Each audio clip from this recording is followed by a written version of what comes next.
Hi there, it's Tamara Doris, your Sacramento real estate professional and your Sacramento real estate professor. And today I wanted to talk about something that may have you rolling your eyes up in your head thinking, what is she talking about? But I'm going to tell you something based on many years' experience. Sometimes the best thing you can do when things are just going crazy, the buyers want all of this, the inspection came through and it made a bunch of stuff up that isn't even true, and your agent isn't answering your calls. That won't happen with me, but with a lot of people it does. Here's what I want you to remember. Just take a beat and breathe. And I know that might sound like the stupidest advice that anyone could give you ever, but I am here to tell you that most of the things that go on in our daily lives are not the huge big deals that we make out of them, but if we interpret them and then we react to them and then we get angry about them, we give all this energy, we feed all of our energy, which is our resource. We give all of our resources to a problem. And whether you like it or not, what you focus on expands. So if we're going to sit here and complain and gripe and get mad, it's just going to get bigger and bigger and bigger. And so one of the things I pride myself on with working with many sellers over the years is that I can absorb it. I can be like a duck that the water rolls off the back, because I know that sellers and buyers both can get very, very upset. It's a very, very emotional roller coaster ride to buy or sell a house. I get it. I've done it. I've been involved in it many, many times, so I understand. But the point is, the more upset you get about something that's not working right, or what someone said, or what the buyers asked for, or what the sellers asked for, whatever it is, the more you feed into that like energy ball of negativity. And when we do that, we're not going to get what we want out of it.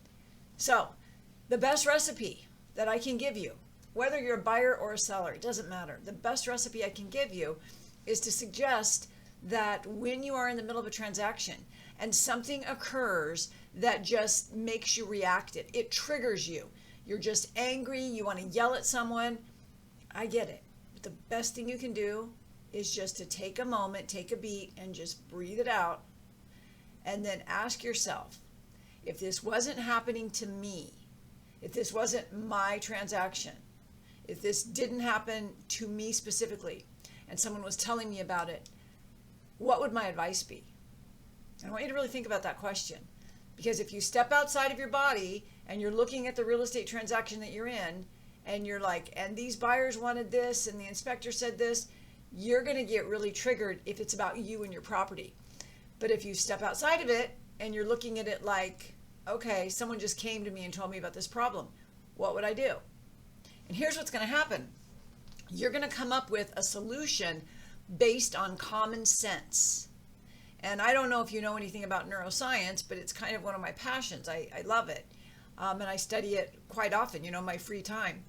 And one of the things that neuroscience tells us is that when we are stressed out, when we're anxious, when we're triggered, the part of our brain that allows us to be intelligent and creative and competent, that part of our brain gets up to 80% less fuel to it. Because what do we have in our brains? We only have a limited capacity.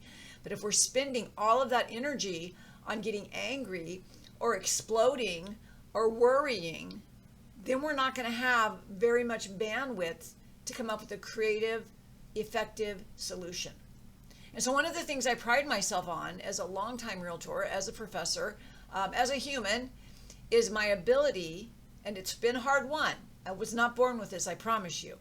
It's been hard won, but I have an ability to look at a situation, to understand the different variables, the different possible outcomes, and then to set my mind on what's going to be the most effective.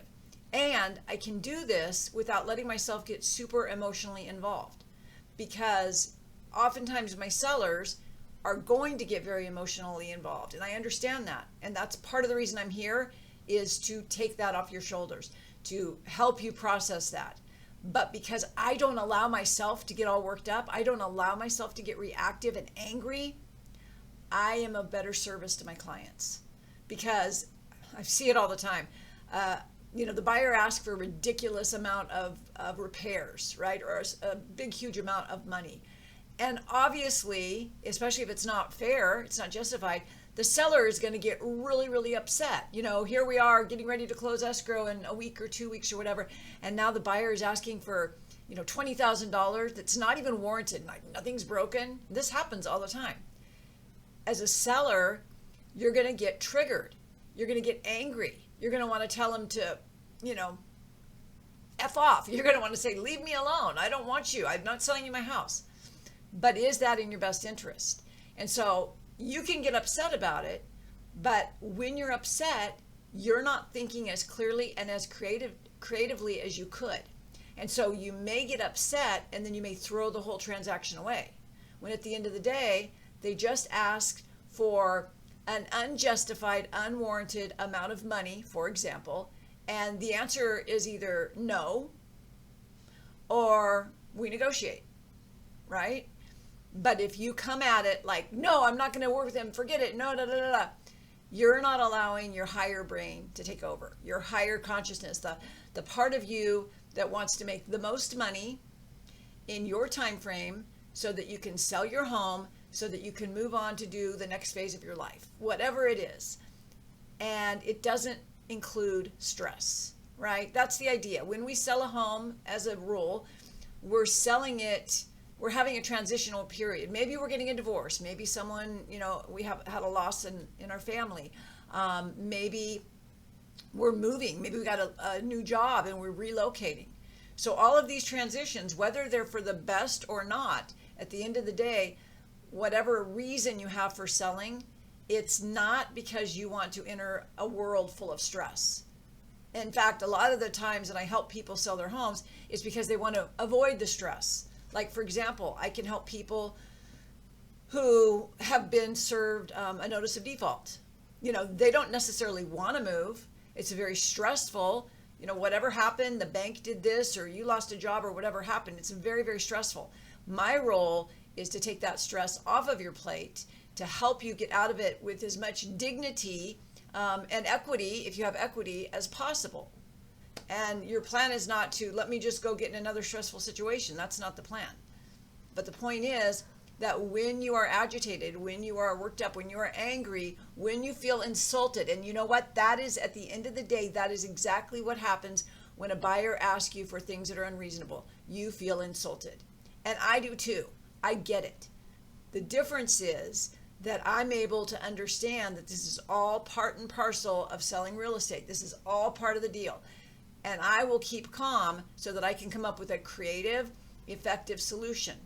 And I will help you stay calm so that you can run it through your mind and say, okay, what do I really want? What is the outcome that I really want here? You can tell the buyers, forget it, I don't want anything to do with you, blah, blah, blah. But at the end of the day, you got to remember that the next buyers, if we fire those buyers, the next buyers that come along may ask for even more. And it's fine. You get to pick which transactions you want. You get to pick which buyers you accept, which offer you accept. But just know this, all of them are going to ask for things. And the way that you respond has everything to do with you getting the best deal for yourself. Okay? So if you don't have a good agent and you're in Sacramento and you would like to sell your home, or you would like to consider selling your home, or you're downsizing, or perhaps you are in a situation where you have to sell your home, whatever the case might be, I guarantee you, no matter what, having an agent who has the ability to think intelligently, with skill and expertise, calmly and creatively, is going to be your very best asset.